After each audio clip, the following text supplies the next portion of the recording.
नमस्कार, मैं Uday Shankar, news bioscope में आप सबों का स्वागत है। हेमंत कैबिनेट की बैठक हुई, कुल 17 प्रस्तावों पर मुहर लगाई गई है, लेकिन इसके साथ 2 प्रस्ताव चर्चा में रहे। एक नियुक्ति नियमावली को मंजूरी दी गई है। इसके अलावा शराब नीति के तहत दुकानों के संचालन के लिए जो नियमावली होगी उसके गठन को लेकर भी मंजूरी दी गई है।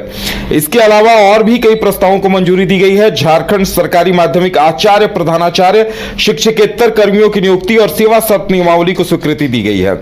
एनसीसी कैडेटों के शिविरों के दौरान भोजन भत्ता में वृद्धि की स्वीकृति, कानूराम के विरुद्ध जो कार्रवाई हुई थी उसे यथावत रखने की स्वीकृति दी गई। इसके अलावा और भी कई महत्वपूर्ण निर्णय लिए गए हैं। और देखा जाए तो जो जहाज एरोप्लेन झारखंड सरकार की तरफ से लिया गया था उसे 6 महीने उसकी अवधि और बढ़ा दी गई है। ज्यादा जानकारी के लिए इस वक्त हमारे साथ हमारे सहयोगी मदन जुड़े हुए हैं। मदन, देखिए, 2 प्रस्तावों की सबसे ज्यादा चर्चा सुनाई दे रही है। एक शराब नियमावली, शराब दुकानों का जो संचालन होगा उसके लिए नियमावली गठित की जानी है, और दूसरी नई नियुक्तियों के प्रस्ताव को लेकर भी उसे भी मंजूरी दी गई है। क्या कुछ है इसमें डिटेल? बिल्कुल, देखिए, आज हेमंत सोरेन कैबिनेट की बैठक जो है आज 4 बजे झारखंड मंत्रालय में हुई और कई महत्वपूर्ण प्रस्तावों पर चर्चा हुई, जिसमें से 17 प्रस्ताव को मंजूरी मिली। और इसमें 2 प्रमुख प्रस्ताव जो हैं वो ये रहे कि माध्यमिक शिक्षक, झारखंड सरकारी माध्यमिक सेकेंडरी क्लास 9 और 12 आचार्य, प्रधानाचार्य एवं शिक्षकेतर कर्मियों की नियुक्ति एवं सेवा शर्त नियमावली 2025 को स्वीकृति मिली। पहला तो ये, और दूसरा अगर आप देखें तो नई उत्पाद नीति, यानी कि झारखंड में खुदरा शराब विक्रेताओं के लिए दुकानों की बंदोबस्ती और उसके संचालन की नियमावली को लेकर आज कैबिनेट की मंजूरी मिल गई है। हालांकि अभी 2 जो महत्वपूर्ण फैसले हैं इस पर बीजेपी ने सवाल खड़े किए हैं और ये कहा है कि इतने दिन हो गए इस सरकार के, लेकिन एक अस्थायी नीति नहीं बना पाई, स्थानीयता की पहचान नहीं कर पाई, लेकिन फिर भी एक बार युवाओं को ठगने के लिए एक तरह से कहें तो नियमावली नियुक्ति के लिए बना दी। तो ऐसे में दूसरा जो महत्वपूर्ण फैसला था उत्पाद नीति को लेकर के, उसमें भी कहा कि एक नए घोटाले की तैयारी जो है ये सरकार कर रही है, इसीलिए आनन फानन में उत्पाद नीति नई तरीके से लाया, फिर निजी हाथों में शराब की दुकानें दी जा रही है।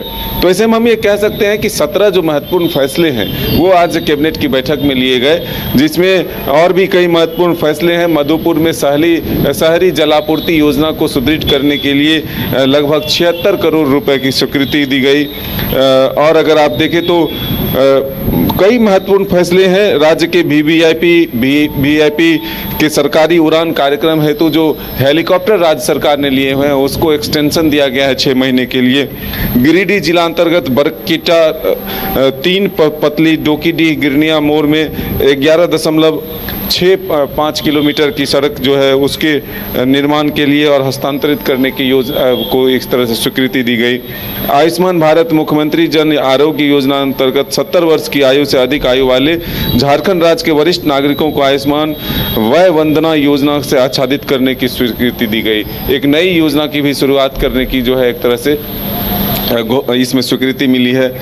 शेख बिहारी चिकित्सा महाविद्यालय हजारीबाग, फूलो जानो चिकित्सा महाविद्यालय दुमका तथा मेदिनीनगर चिकित्सा विद्यालय पलामू के पूर्व अधिष्ठापित लिफ्टों के वार्षिक रखाव एवं संचालन के लिए एक तरह से सेवा विस्तार जो है इसको भी एक्सटेंशन दिया गया है। तो कई महत्वपूर्ण फैसले हैं। एनसीसी कैडेट को उनके ट्रेनिंग के दौरान जो भोजन के लिए भत्ता मिलता है उसमें भी वृद्धि की गई है।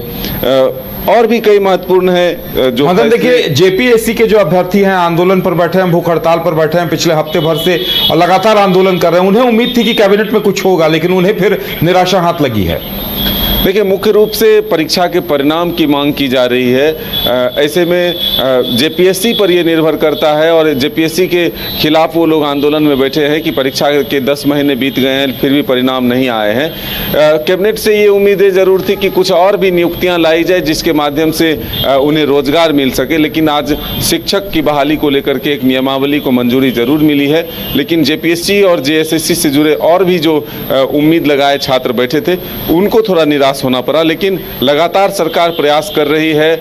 युवाओं को देखते हुए रोजगार के सृजन के लिए सरकार जो है लगातार योजना बना रही है और कैबिनेट के माध्यम से फैसले भी ले रही। उम्मीद और इंतजार जरूर करना होगा कि आने वाले दिनों में उनके लिए भी सरकार कोई महत्वपूर्ण फैसले जो है इस कैबिनेट के माध्यम से लेगी। चलिए मदन, हमारे साथ जुड़ने के लिए और तमाम जानकारी देने के लिए आपका बहुत बहुत धन्यवाद। तो अब शराब नीति और शिक्षक नियुक्ति को लेकर क्या कुछ नियमावली आती है, इस पर सबकी नजर रहेगी और इस पर अभ्यर्थियों को भी इंटरेस्ट है कि जल्द से जल्द इस पर क्या कुछ आता है। और वहीं शराब दुकान आवंटन को लेकर सरकार किस तरह से लॉटरी कराती है, इस पर भी सबकी नजरें होंगी।